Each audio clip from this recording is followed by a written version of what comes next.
Amy, thanks for joining us. It's a real pleasure to be asking you some questions today about leadership. Could you perhaps start by telling us how you became a leader? Yeah, thanks, Sarath. I feel a bit like I stumbled across leadership or turned around one day and realised I was leading. I guess I worked through training and then through a PhD and took on a lot of projects that required substantial leadership in terms of organising people, getting things done, and maybe challenging the way things were done. So I felt that it was an informal role for me, really. And then by taking that informal role, more formal roles came. And I think at some point I had to acknowledge that I was a leader, not just pretending to be one.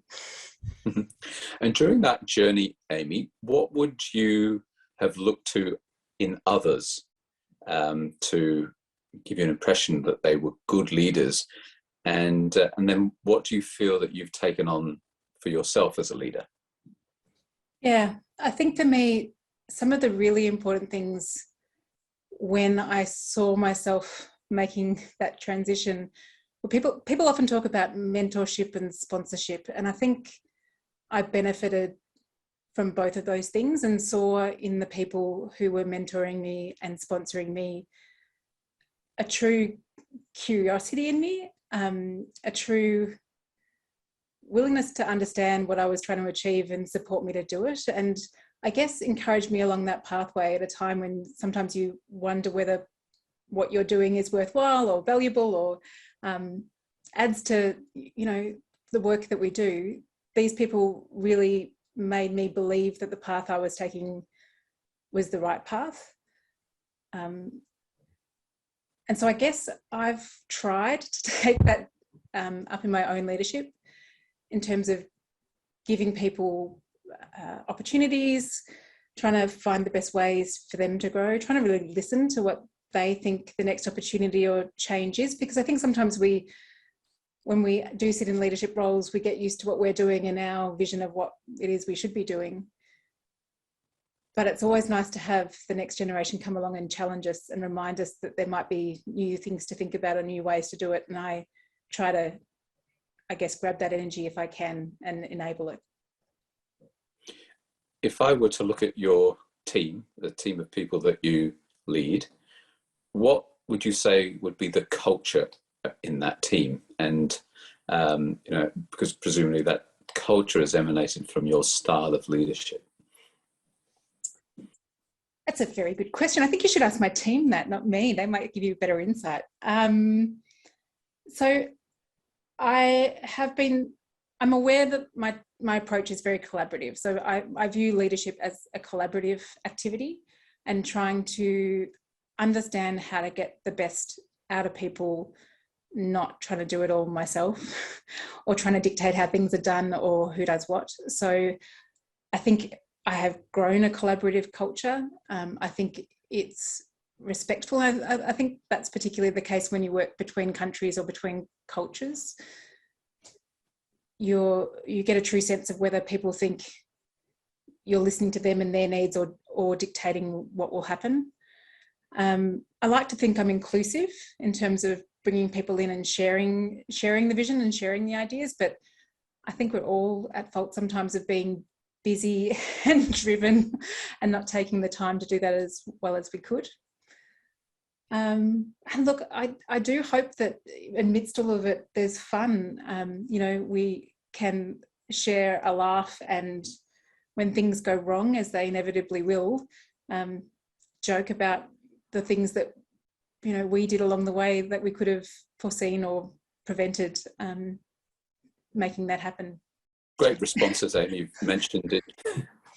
You've mentioned collaboration, curiosity, fun, inclusivity, respect. I think they sound to me like great attributes of modern day leadership. Has there been any occasions where that hasn't got you to where you wanted to be? So were there any obstacles that you've had to face? And if so, how have you circumvented those obstacles? Or perhaps you haven't managed to circumvent some of those obstacles.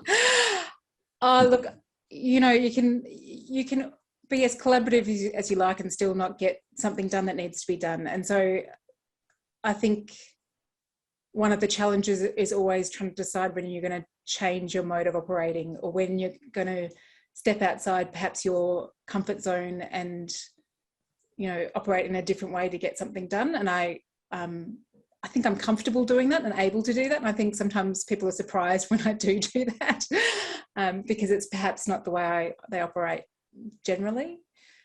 And look, I think, again, I mean, I've worked in different countries and contexts, and one of the greatest challenges for me is sometimes just being patient.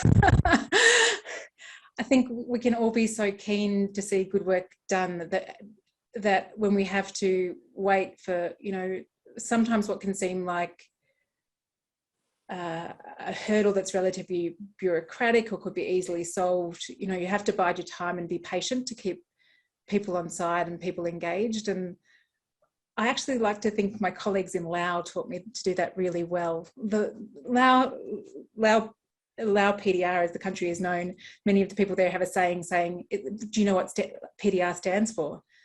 And I'm like, no. And they say, well, it stands for please don't rush. And I think if working in Laos taught me anything, it taught me not to rush, to take my time, engage, you know, work out where people are at in that process and bring them along with you rather than steamroll into it. Would you see yourself as a finished leadership product? I'm assuming perhaps that you are looking at ways constantly to improve your leadership, in which case, how do you go about doing that? How do you continuously try and improve your leadership prowess? I'd like you to tell me if you've met someone who's a finished product. I'd like to meet that person. I guess I try to use self-reflection as much as I can as I go about my business. When I feel something's gone amiss, or even when something's gone well, work out what it is that led to that. I think professional development opportunities are actually really important, and sometimes they're not so much important just for the content that they deliver, but for that opportunity to, say, go to a leadership course or be part of a leadership cohort where you deliberately take time away from what you're doing to think about how you're doing it and how you're working. And again, it can be the hardest thing to do, to make time in a busy schedule, but you realize that is just time well spent.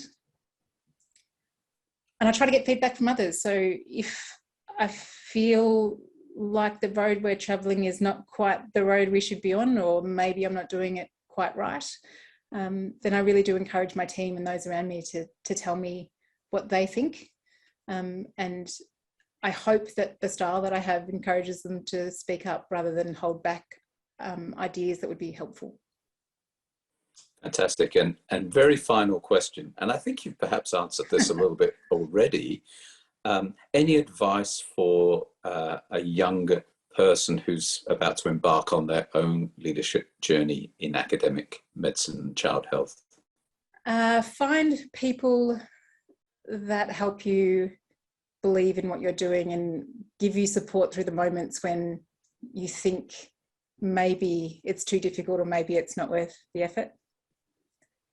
Realize that you can lead, and you are a leader at quite early stages of your career, and recognize and celebrate those opportunities and call them for what they are, rather than, I guess sometimes we don't recognize ourselves in those roles.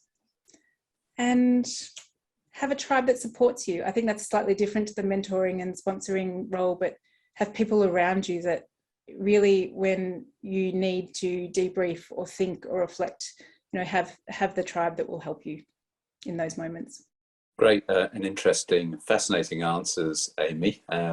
Thanks very much for your time. I'm sure that many people are going to find your responses extremely helpful. Thanks, Sarath.